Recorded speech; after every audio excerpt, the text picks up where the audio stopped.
Hello, everybody, and welcome to the 234th weekly edition of the Frank and Stan chat. And for those who are watching on video, you'll see that on the screen is a colleague who I've known for a very long time, who has been a guest here before. And I'm delighted to say that Ian Coulson is back with us. Hello, Ian. Hello, nice to be Yeah. back. And Ian's the founder and managing director. That's a grand That's title, isn't it? correct. Of Yeah. Teaching Made Simple. So we'll find out a little bit more about that in a little while. But we'll ask Stan. How are you this morning, Stan? I'm fine this morning. It's it's first day of a few sleeps.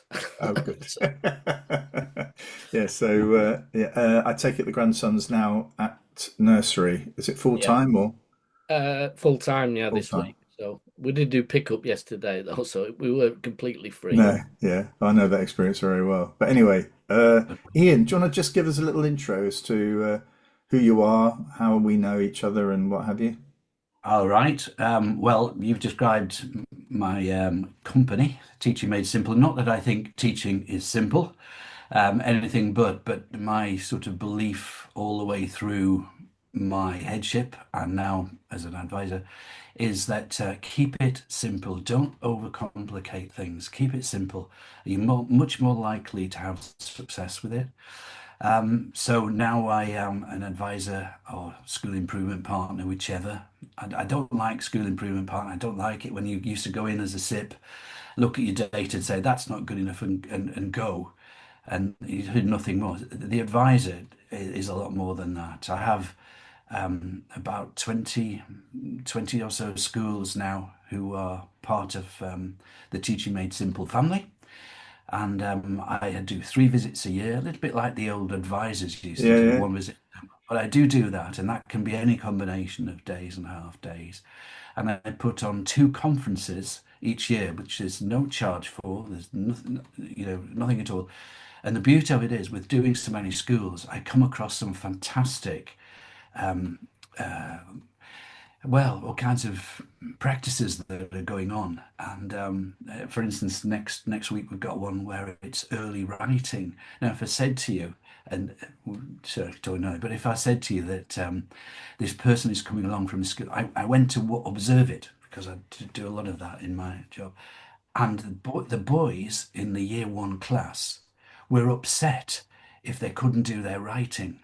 And I'm thinking, oh, and it was a sheer delight. Yeah. It's the Greg Bottrell approach, really, if we know that. And their enthusiasm was fantastic. I was captivated, and she's coming to talk. And it's lovely to spread that among the group. But there's 2 of it, and thankfully Frank is going to come and speak to one in. Hopefully things might the standard's very high now, so I hope I don't disappoint anybody. But Oh, you would be fine, and I was everybody due was. I was due to speak, wasn't I, next week, but I've got my Yeah. hernia operation on Tuesday, so uh, after this I've got to record a short video to sort of cover some of the things that I might have covered next week. So anybody who's going to be at that conference, I apologise for not being there next week, but hopefully we'll be there in March. Yeah, that we're really looking forward to that. So what else? I do lots of training courses, particularly data. And I know that was the thing that Frank was particularly strong at. So I was told before Oh, you yeah. know, but you knew him Those were by the a colleague. days. Yeah, those are the days. Because Ian actually was the head teacher of the school that I was head teacher of before I went to become an HMI. And actually, I think the story here, Ian, is that we were interviewed 10 years before We were. and I got it. And then you were hanging around 10 years waiting for me to go and then got appointed at Lower Park. And Yeah. you took it onto a completely higher level than me. So, it's an amazing. Also, I think I spoke to you during a couple of days ago about the transition. You managed the transition of you coming in and me leaving in a really respectful way. And I think there's something that senior managers need to learn that. I've said before that everybody's trying to do their best. It might not be as good as somebody wants it to be or expected it to be, but it's not generally because people haven't tried hard. So I think we just need to be respectful of the Mm. efforts of others, who've gone before you. Yeah. Because again, Do you you've know, got Frank? I think one of the key points about that was that you were totally honest with me when I came to meet you in what was your room became my room. You were totally honest, and I appreciated that, and I don't think I ever forgot that. That you know, to treat people with respect and trust as well, Mhm. because some of the things you told me, obviously confidential stuff, and I never forgot that. And I, because there's that respect and the fact you were a brilliant head teacher, as I Yeah, was continually Stan, told long Stan, did you before hear that? starting. Stan, Woo! Stan, rename this episode now.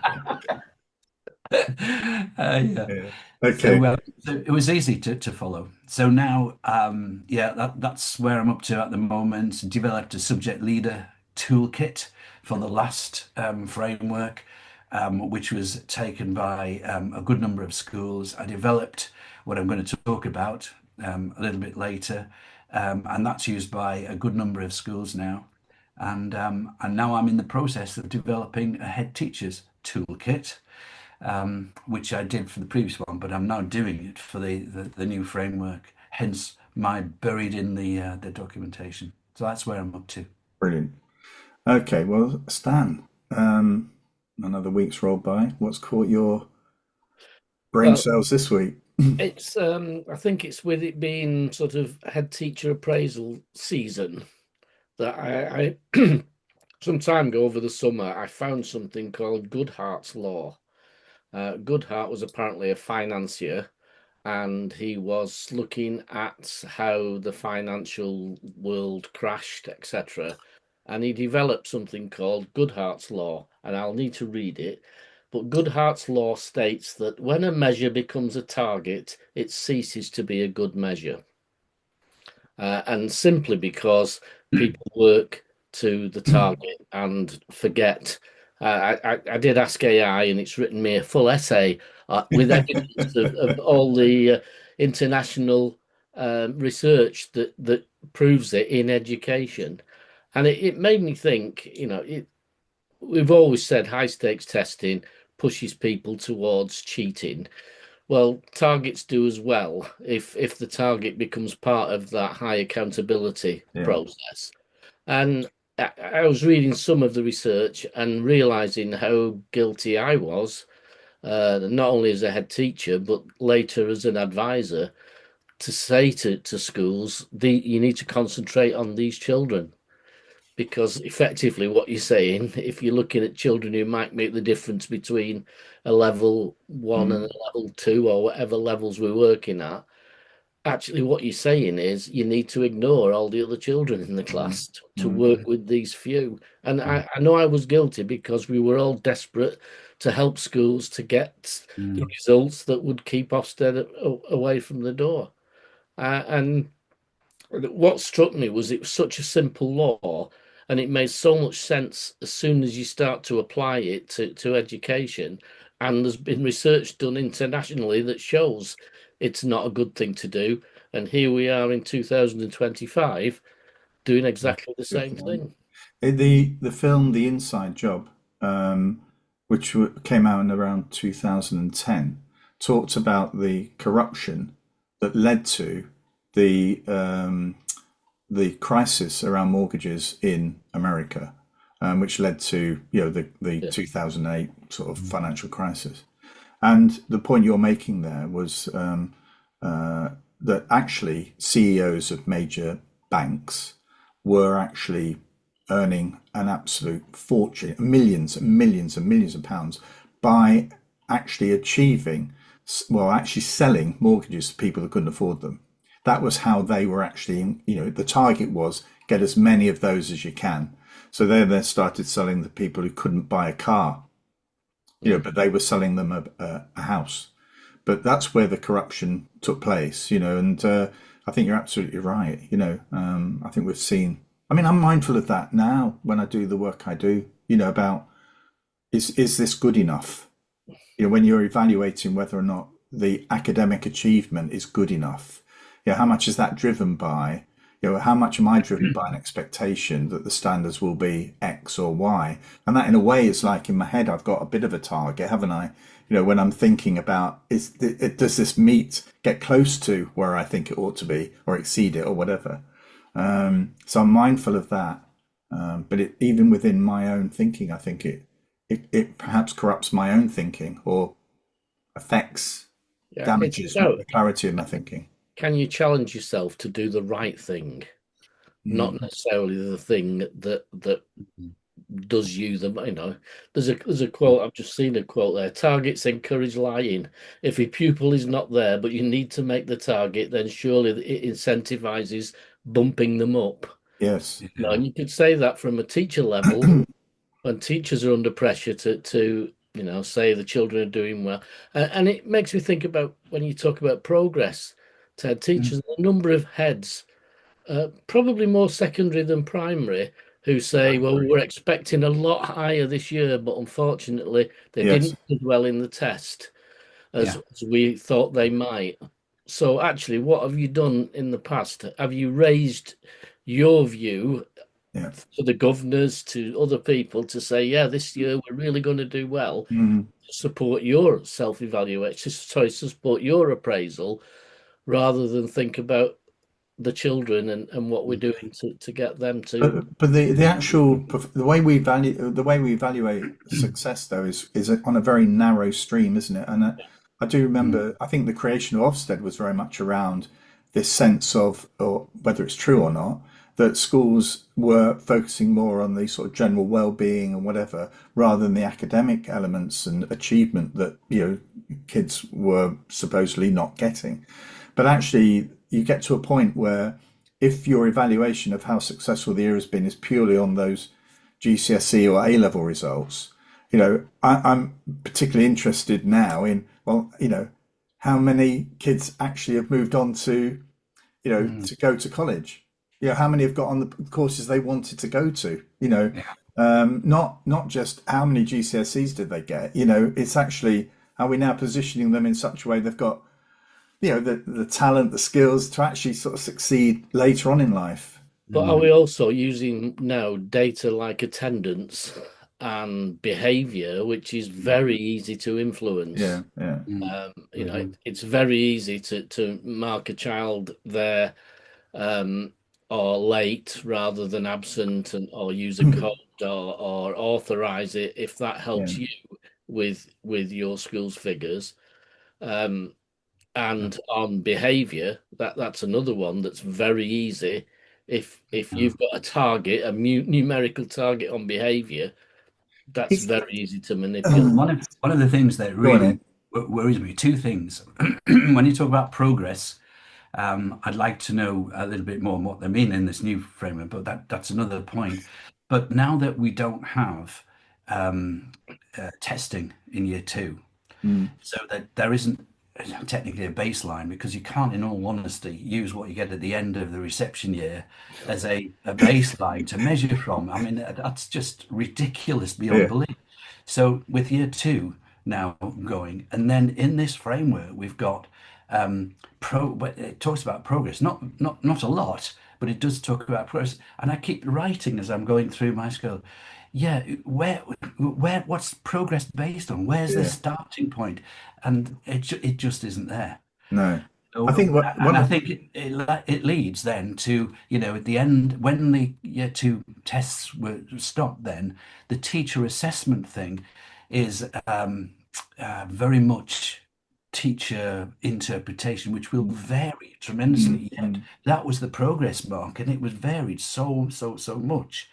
And then I don't think there's any way now we can measure progress and make it secure as a. If you add to that the teacher might have a target, individual target of so many children achieving so many levels, and Well, just need to look, don't we, Stan, at when they do the assessment of writing, and you look at the percentage of those that get higher at the higher level, when they are externally moderated, Yes, as opposed to absolutely. when they're not. And 75% of the country are not externally moderated each year.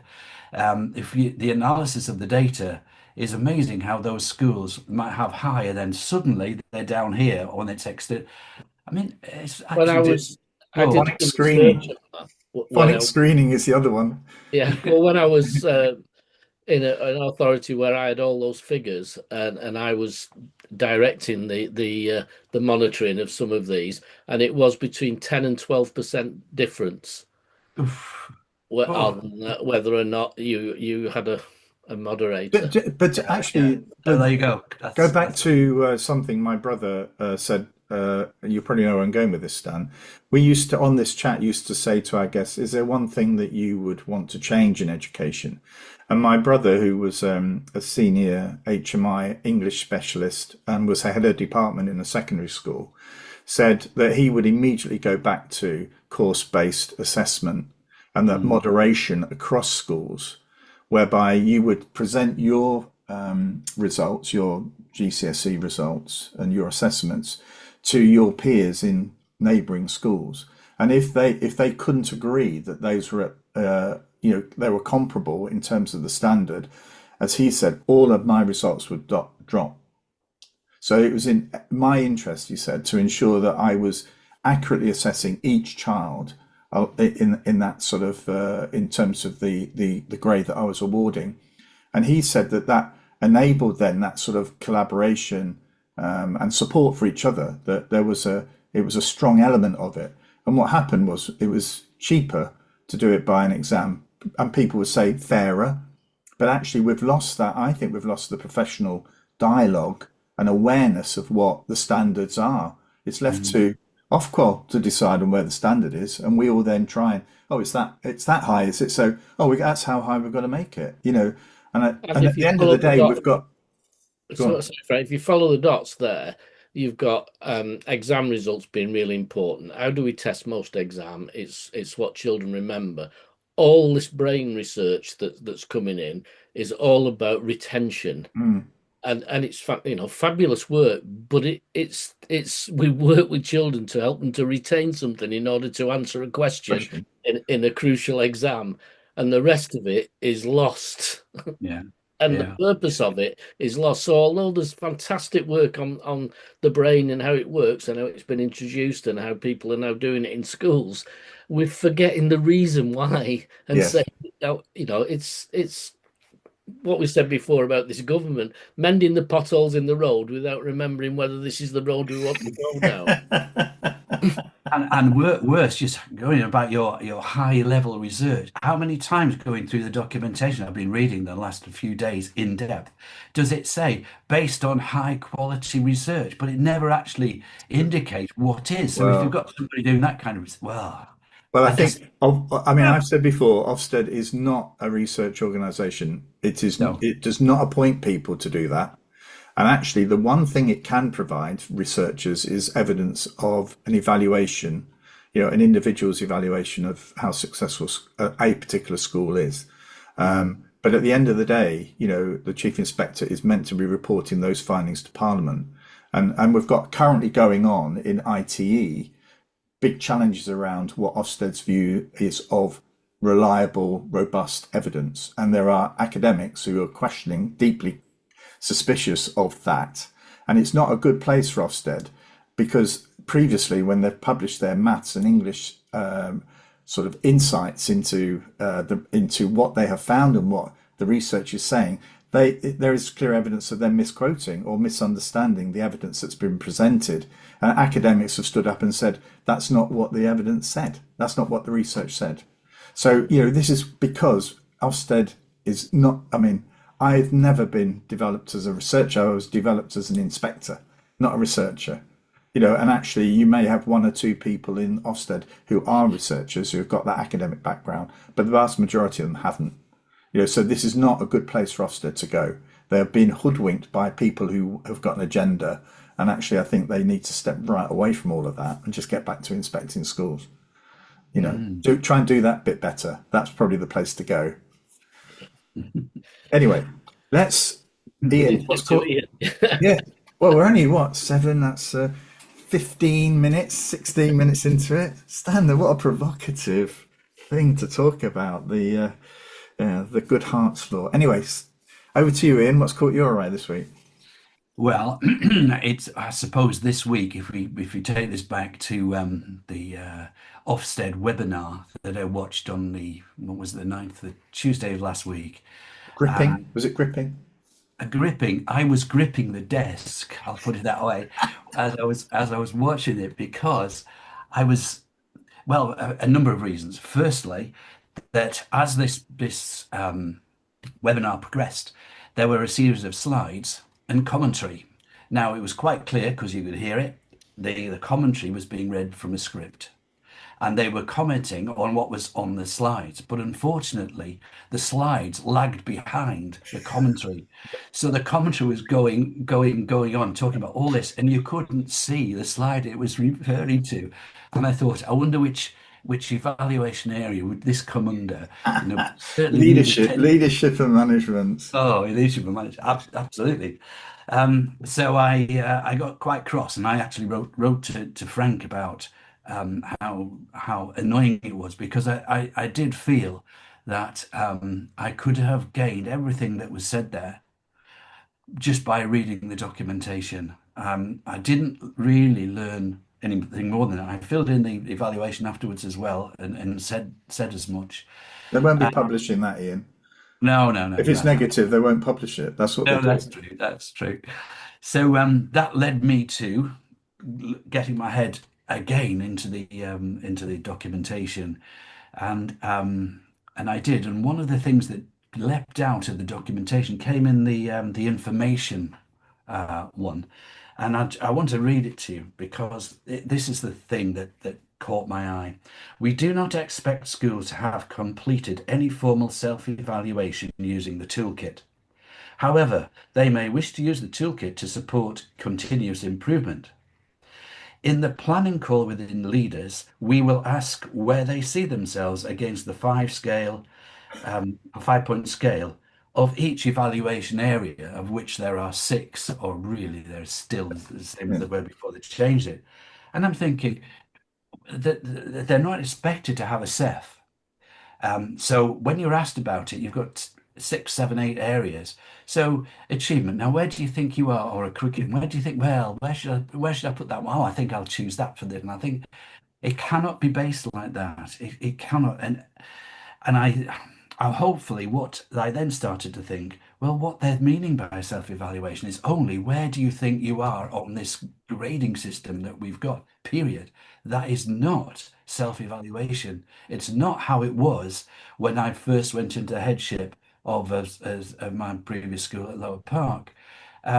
Because I inherited something there that Frank set going that I thought was wonderful. And and built on it as the years went by. And every year we would have all the stakeholders coming together on an inset day, and we would share the successes and the wishes for development. And the huge positive about that was, well, there's so many, but it means the whole school is galvanized and works as a community. They know what the school is trying to do and trying to achieve. And it was very soon after we said that, like 2005 and 2008 were those 2 inspections. And it was recognised by Ofsted at the time, because I think they were working on the framework that Frank helped put together, and said the real strength of this school is that all stakeholders are involved in the planning and development of the school. And that's built, and every year we do have that. And what happens is we used to have it on the inset day. Everybody's invited, so governors are expected to come, and teaching assistants, teachers, the midday assistants. So if you're talking about behaviour, why would you not want the midday assistants in there talking about it?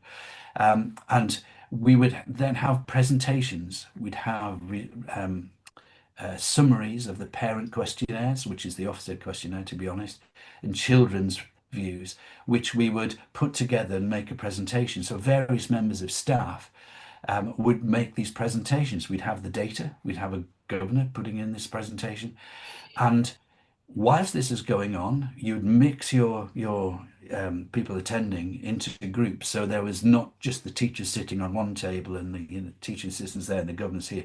So there was a right cross representation, and views were collected. And as they go along, they were recording what went well. So that'd be the first thing. What's gone well? Look at our school development plan last year. What's gone well? Have we achieved what we've done? And anything else? And then also even better if. So the www, EBI, and we would have post-it notes and we would put them into these sheets, A2 sheets. And then the groups one by one would make their presentations. And what my role then is that when these presentations have all been made and these sheets are put up around the hall as we used to use it, then I would go around and say, oh, look, even better if we've all highlighted, for example, maths and maths fluency. And, that's all everybody's. And before you know it, you have got what I always used to say, three, at the most four, but three key priorities. And they became your school development plan. The advantage, everybody, we've listened to parents' views, we've listened to children's, we've listened to governors, staff, support staff, and we've come out with these three or four key priorities. And that's not the end of it. That has to be, it's not just a document then, but you've virtually written your school development plan in a day, the main part of it. I always think if you're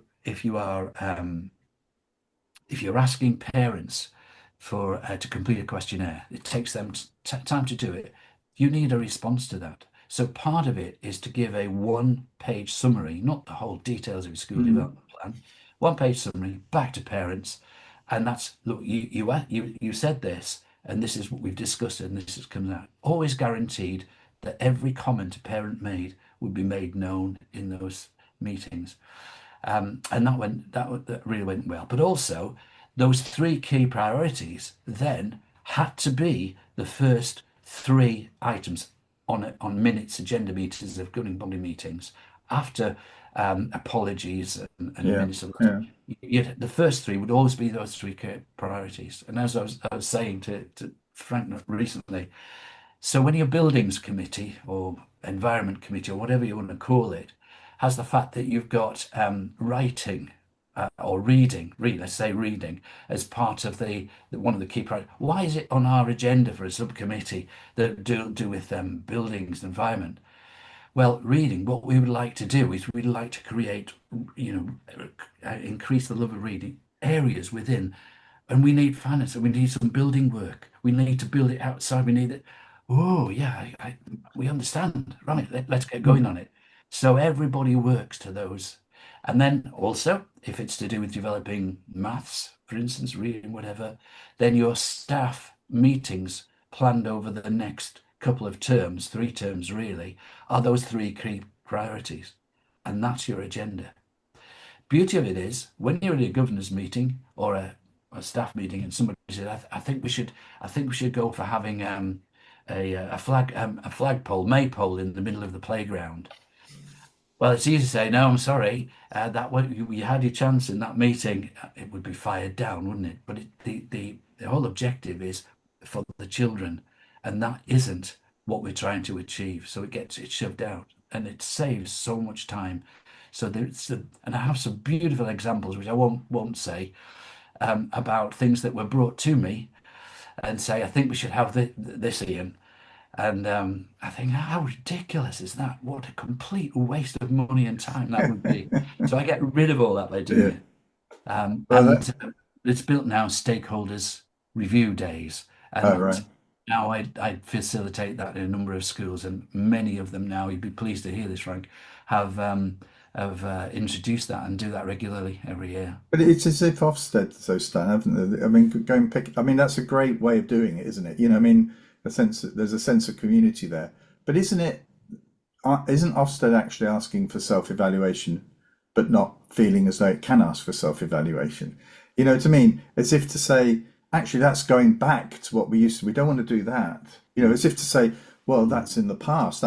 Because in the past, that must have been a really bad idea because we're not doing it anymore. But actually, just revisiting stuff that you used to do, which was successful, is often a good place to start in I think terms of, what have we lost? I Go on, think Sam, it's you can say. because if someone says you're putting pressure on head teachers and affecting their well-being, they can say, no, no, we, Yes, we made it clear we don't want them to do that work, even though Yeah. you have to do that work in order yes. to answer the Well, question. because, Just on self-evaluation, Ian, and I did training for goodness knows how many years as in Lancashire for schools. How many times have you seen design technology or art or music as a key area for development in a school? Very, very few times. Very few times. I Unfortunately. think that's the problem with the way we look at self-evaluation, because we forget to say there's a maintenance part as well. Mhm. So you've got your priorities, but if you do it like a garden, if your roses are your priority, it doesn't mean to say you don't cut the lawn for a year. Yeah, Even though your lawns are not your priority, it needs to be maintained and it needs to be yeah, looked at. Because yeah. we used to do a plan where you looked at every area of the curriculum over, I think it was either 3 years or 5 years, and every single school that did it, you could put design, technology, and art in year three, and they never made it to year one because every right. year the plan was changed. They But it's also somebody that I follow. Is a good friend of both of you, Adrian Gray, and I listen and watch him, and some of the things he said are just incredible. I'd love to meet him and talk through a host of things. But I remember he produced, and he's done it twice now over the last few years, the um, the percentage of deep dives that Oh were yeah, yeah, and where the subjects are. And right at the bottom, guess what? DT yeah, and MFL are right at the bottom. Those that are top, obviously reading, because it has to be, maths, history, geography, science, those are the vast majority of the deep dives. And do you know what? When you look at this new framework, and I have to say it, how many times are the foundation subjects actually mentioned? mm. Because I've yet to find it. Right. I've yet to find But one that yeah. mentions history, geography, or even the foundation subjects. And But when we talk, I- but Ian, when we were talking before about visioning, Mm, that I think most, if you get staff together, if you get a group of people together, yeah, they won't, they will say, obviously, we want our children to read, want them to write, want them to be confident, be numerate. But actually, that conversation is so narrow that it branches out then into other areas. And these yes, areas seem to have been like, sort of, oh, I wish we could do this. But Mm. these are central parts of being a human being, aren't they? I mean, look mm, at the guitars in your background. Stan plays guitar, even though he's not got the guitar there. I mean, music has become a significant part of our lives, but actually, I can see how music has been eroded from some schools, not all, but from some schools. And yeah, an example is it would be wrong to assume that, actually being able to cook isn't an important part of a person's life. Actually mm, either that being often offered at home, or you find out yourself, or offered by a school. And I have to say that I know of a child who has had 1 term's worth of food tech, and that child is now in year 9. And I'm thinking that is, to me, is not a balanced experience for that child. There's lots of other subjects going on, the more academic subjects, as it would be viewed, but mm, that's not for me a balanced experience for them, and actually isn't setting them up for a successful life mm. unless there are parents and carers and people around who can and fill in the gaps. And there are some communities where filling in the gaps is a bit of a problem. Well, It is all around that visioning, isn't it? About yeah, it what do is. we want to I'm deliver? just going to say, Frank, to link both yours and Ian's sort of days to produce the school development plan, the evaluation bit. Where I'm a governor, one particular governor has taken the school community through its visioning, a 10-year vision for the school. And they've Mm, just mm, 2 years ago, they finished the last 10-year one. And he set it up with all stakeholders in the hall. What could this school look like in 10 years' time? if we had all our wishes. And there was no rules to it at all. There was nothing you couldn't suggest. So the fact that some people wanted a separate building for prayer, some people wanted a high tech, some people want it was all in the mix, because he kept saying, you ask the crazy questions and we might find the solutions to them. And he was superb in the way he did it. Everybody felt as though they got something to offer, and the ambition of the school now is incredible. It would cost millions if it comes to fruition. But he's absolutely confident. Well, we don't know. Somebody might win the lottery in the next Yeah. 2-3 years and donate a big amount of money to us. We can't rule it out because we see barriers. We need to it's absolutely fantastic visioning. It's superb. I think Calls it. And what got me, this was the bit that got me, because for all the time I've worked with schools, you try to get round outstanding and good and those words because they are associated with Ofsted. And he, without thinking, came up with, we're going to make this school a remarkable school. And remarkable is a fabulous word because yes. it means different things to different people, but it's going Yeah. to be a remarkable school in 10 years' time. Yeah. Yeah. Well, I'm going to move us on because I'm conscious of the stand that I think you've got an appointment coming up, haven't you? Yes, Which I don't want to make you late for. But I just the thing that caught my eye was that there was a quite prominent CEO of a multi-academy trust placing the blame for poor behaviour in schools, particularly secondary schools, down to weak parenting. And this was published yesterday. And there's been a bit of a backlash on it. I'm not going to talk specifically about that, but it did remind me of I attended Forum Strategies annual conference last week, and really struck by the emphasis that's been placed by Forum Strategy on community. And going back to the fact that it takes a village, to develop young people, it takes everybody contributing. And I have to say, Michael Payne, who's the founder and chairman of Forum Strategy, gave a really sort of clear piece there about re-engaging with community, and that trust leaders, school leaders, being community leaders as well. And there are a number of schools and trusts in the way that they've managed themselves. And Stan's going to smile at this, where they've actually reduced the control and the challenge that local governing bodies have to the direction of travel of the trust, as if to say, well, actually, we want to have the control here in the centre, as if to say, well, that's important for a variety of range of schools across a number of communities. And to me, that feels as if it's a sort of diminishing the importance of the local governor and the local control of that school and its ability to respond to the needs of its community. So there's a real risk here, I think, in what certain trust leaders are promoting around, well, this is our approach. Whereas I've always been led to believe that the closer you get the decision making to the people it's going to affect, the better it will be.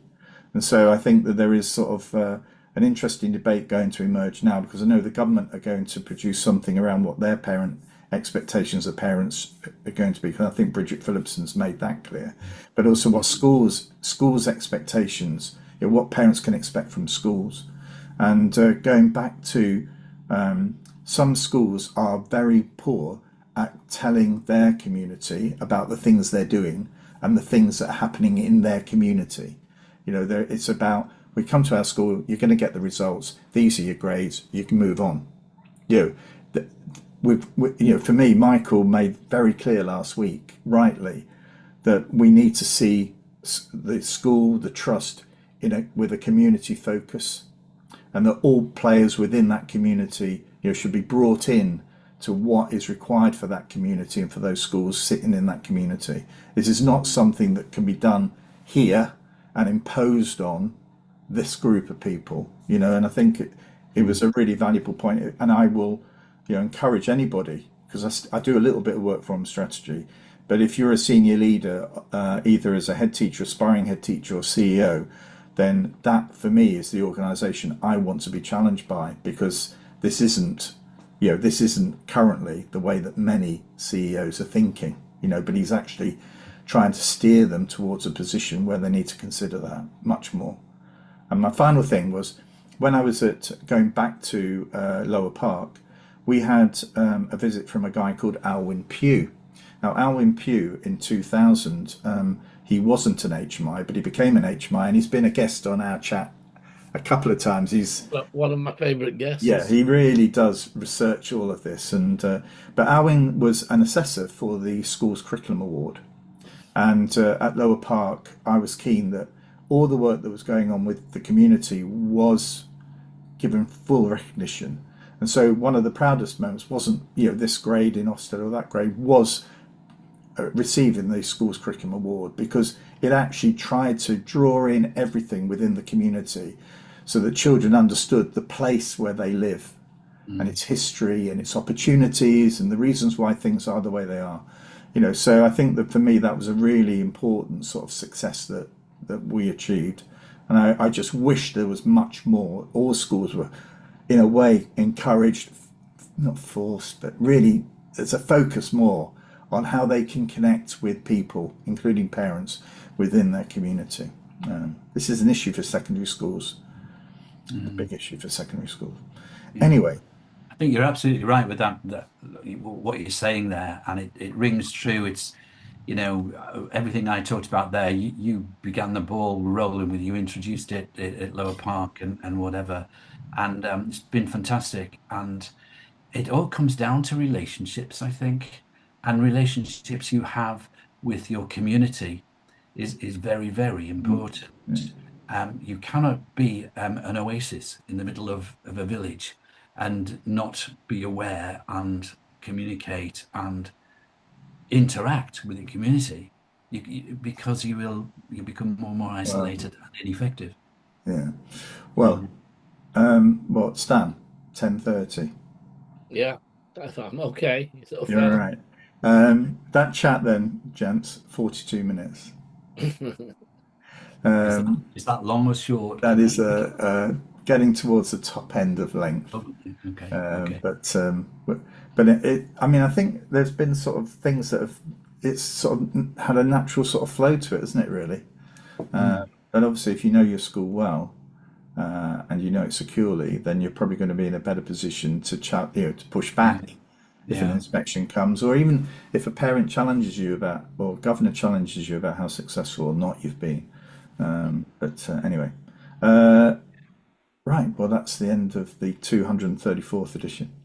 And thank you, Ian, for joining us. Well, thank you for having me. I don't have a kind of a book that I've written or a piece of research here or whatever. So I hope it was useful for you. No, I'm sure it is. And certainly on the cover screen, it's got Ian's details. So if you want to make contact with Ian, I'm sure he'd be very happy to speak to you. And similarly, Stan, you can always get in touch with Stan as well. So they offer sort of school improvement services and what have you. Anyway, okay, here we go. So until next week, thank you both. See you soon. Take care. Thank you. Bye-bye. Thank you. Bye-bye.